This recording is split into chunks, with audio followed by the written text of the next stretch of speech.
종현 이철희 위원님 질의하시기 바랍니다. 예, 이철입니다. 우리 후보자님 점심 잘 드셨습니까? 네. 저는 지금 우리 검찰이 보여주고 있는 문제점을 몇 가지 좀 지적하고자 합니다. 뭐 이해하기 쉽게 저는 삼불이라고 좀 얘기하고 싶은데요. 인사에서는 불균형이 심각하고요. 수사에서는 불공정성이 심각하고 또 민심 불감증이라고 하는 것들이 좀 있는 것 같습니다. 모든 조직은 저는 견제와 균형이 중요하다고 생각합니다. 견제가 있어야 균형을 이룰 수 있다고 저는 보는데 부처 또는 기관 간에는 제도나 시스템으로 좀 균형을 이루어야 되고요.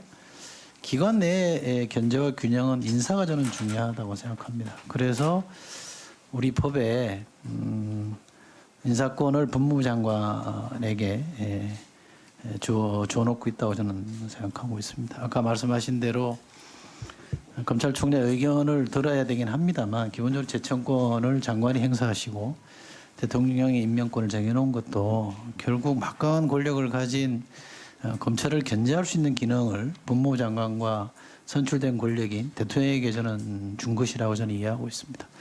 이게 대의제 민주주의 원칙에 합당한 거라고 저는 보는데요. 근데 지난번 제가 윤석열 총장 인사청문회 때 이렇게 얘기를 했습니다. 좀 그 역대 총장 이름이 붙은 무슨 사단이라는 용어가 지금 사상 처음으로 얘기되고 있는데 인사청문회 당시 곧 있을 인사에 윤석열 사단이라는 얘기가 안 나오게 좀 해주십시오라고 제가 건의를 드렸는데 그 이후에 인사가 된 걸 보고 제가 참 무색해졌습니다.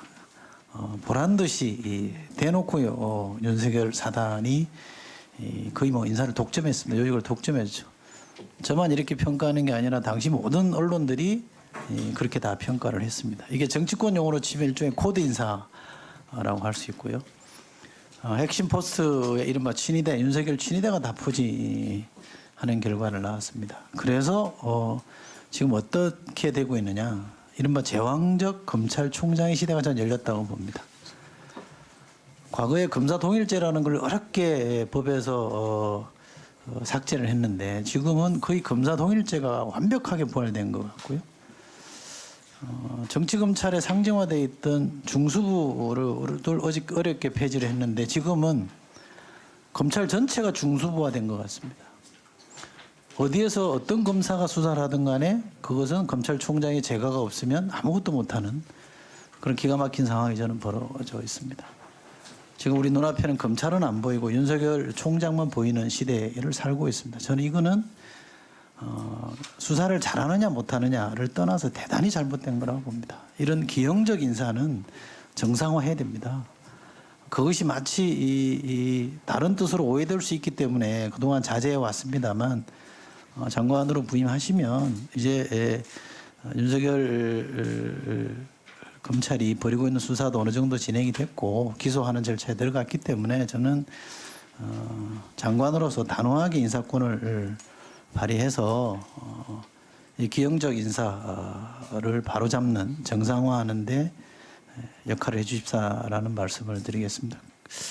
언제 할지는 모르겠다고 말씀하셨습니다만 하시게 되면 그런 의지가 좀 있으신지 좀 우선 여쭙고 싶습니다. 우선 검찰총장의 임기제가 시행이 되고 있고 또 검찰 인사에 있어서 검찰 인사뿐만 아니라 모든 인사는 공정하고 적재적소에 배치한 인사여야 되고요. 특히 검찰에 있어서는 국민 신뢰 실추를 많이 지적을 하셨고요. 국민 신뢰를 회복하는 방법은 바로 어떤 조직 재편 이런 것이 좀 필요하지 않을까 생각을 합니다. 형사부나 공판부에서 정말 중노동에 버금가는 그런 밤샘 수사를 하고도 미제 사건에 허덕이는 일선 검사들의 그 노고와는 전혀 역방향으로 나날이 국민 신뢰를 잃어가고 있는 검찰을 보면서 이것을 지휘 감독하게 되는 자리에 제가 가게 된다면 국민의 신뢰를 다시 회복하는 그런 방안을 조속히 찾아내도록 하겠습니다. 네. 믿고 기다리겠습니다. 제가 민심 불감증에 대해서만 먼저 말씀드리면 검찰 개혁은 시대적 요구고 국민적 열망이 돼 있습니다. 그런데 지금 검찰은 국회에서 논의되고 있는 검찰 개혁에 대해서 대놓고 반발합니다. 행자부와 법무부 간에 정부 내 부처 간 합의를 위반하고 있는 것이고요. 또 윤석열 총장이 인사청문회 때 여기 와서 국회에서 논의하는 걸 따르겠다고 했던 것도 정면으로 지금 부정하고 있습니다. 이런 행태를 보이다 보니까 세간에는 만사 검통이다. 모든 것은 검찰을 통해야만 된다라는 얘기가 나와 있고 지금은 민주당이 집권한 시대가 아니라 검찰당이 집권한 시대라는 얘기까지 나옵니다. 청와대가 한마디 하면 검찰이 바로 반박하는 아주 전대미문의 시대를 우리가 살고 있습니다. 이건 정당이 아니고서는 이런 행태를 보이기는 어렵다고 생각합니다. 좀 바라잡아 주시기를 기대하고요. 수사 불공정 문제는 제가 단적인 예를 하나만 들겠습니다. 2010년도에 조현오 전 경찰청장이 공직 후보, 경찰청장 후보로 지명이 됐을 때 마침 그날이 2010년 8월 9월입니다. 조현오 경찰청이 내정이 됐는데 8월 18일 날 고발이 들어왔습니다. 그리고 아무 일이 없다가 2012년 4월 9일 날 조현오 청장이 사퇴한 이후에 5월 9일 날 처음으로 서울지검 중앙지검에서 조현오 조사를 합니다. 이 사람도 공직 후보였습니다. 고발 사건이 있었습니다. 각종 의혹에 시달렸습니다. 근데 이분은 2년 지난 뒤에 수사를 착수했고 하필이면 또 같은 날이네. 2019년 8월 9일 날 조국 법무부 장관이 내정됐습니다. 8월 19일 날 고발이 있었습니다. 8월 27일 날 대대적인 압수수색이 있었습니다.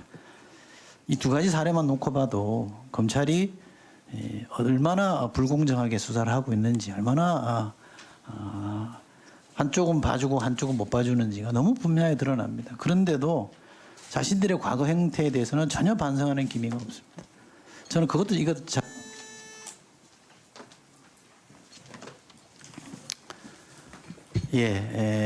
최근에는 뭐 제가 여러 가지 세월호 수사라든지 페트 수사라든지 이런 부분에 대해서 왜 침묵하고 있는지에 대해서는 제가 따로 말씀드리지 않아도 이미 많이 알려진 거기 때문에 덧붙이지 않겠습니다만 이거는 제가 볼 때 직무유기의 성격이 좀 있는 것 같습니다. 이 부분도 좀 가서 좀 살펴보셔야 될 것 같고요. 조국 전 수석이 감찰 관련해서 직권남용 혐의를 받고 있습니다만 제가 하나의 사례를 좀 들어보겠습니다. 2015년에 서울 남부지검에 성폭력, 성추행 사건이 있었습니다. 조사를 하다가 한 분의 부장검사는 명예퇴직했고요. 한 분은 어원면직됐습니다. 감찰을 중단한 거죠. 근데 이분들은 나중에 한 분은 지금 1심에서 징역 10월을 선고받았습니다. 이거 직권남용 아닙니까? 또 하나 고소장을 위조한 검사에 대한 이거 직권남용 아닙니까? 스스로는 이렇게 직권남용을 남발하고 다른 시기에 다른 부처 다른 직위에 있는 사람들에 대해서는 직권남용 혐의에 대해서 현미경 잣대를 들이대면 누가 배겨내겠습니까? 이 부분 좀 살펴봐야 되겠다. 필요한 건 감찰해야 된다고 생각합니다. 위원님께서 말씀하신 그런 그 수사 불공정에 대해서는 사실은 이 검찰이 이 중립성을 많이 요구를 합니다. 근데 그 중립성이라고 하는 것은 견제받지 않는 권력, 견제받지 않는 중립이라는 그런 의미가 아니라 정치 권력으로부터의 중립인 것이고요.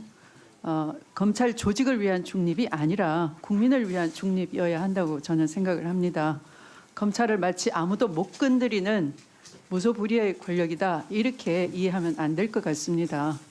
그래서 그런 검찰이 의원님께서 지적하신 그런 부분에 있어서 어떤 검찰의 중립성 취지, 제도의 취지를 잘 이해하고 조직적으로 잘 훈련된 조직이 되도록 철저하게 지휘 감독하도록 하겠습니다.